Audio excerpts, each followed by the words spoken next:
दर्शक बंधु आज देश और राज्य में सुना और रूपार नुआ मूल्य जारी करा प्रतिदिन सुना और रूपार नुआ मूल्य निर्धारण करा तेज केते रही आज सुना और रूपार सठिक मूल्य आपण सुना रूपा किणवा चाहते तेज भिडियो शेष पर्यटन जमी देखूँ।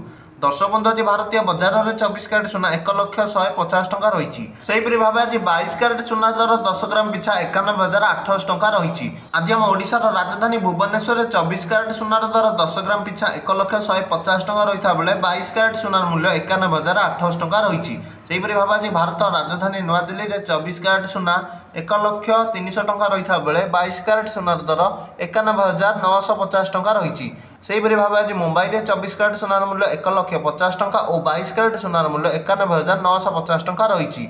सेहीपरि भाव आज चेन्नई में 24 कैरेट सुनार मूल्य 10 ग्राम पिछा 1,50,000 टंका रही बेले 22 कैरेट सुनार मूल्य 10 ग्राम पिछा 91,800 टंका रही। सेहीपरि आज कलिकता में 24 कैरेट सुना 1,50,000 टंका और 22 कैरेट सुना 91,800 टंका रही और रूपा मूल्य किलो पिछा 1,26,000 टंका होती। आज समस्त जगह मानक सुना रूपार सठिक मूल्य। भिडियोटी जदि आपको टे भल लगा भिडियोटी को लाइक और चैनल को सब्सक्राइब कर दिंतु।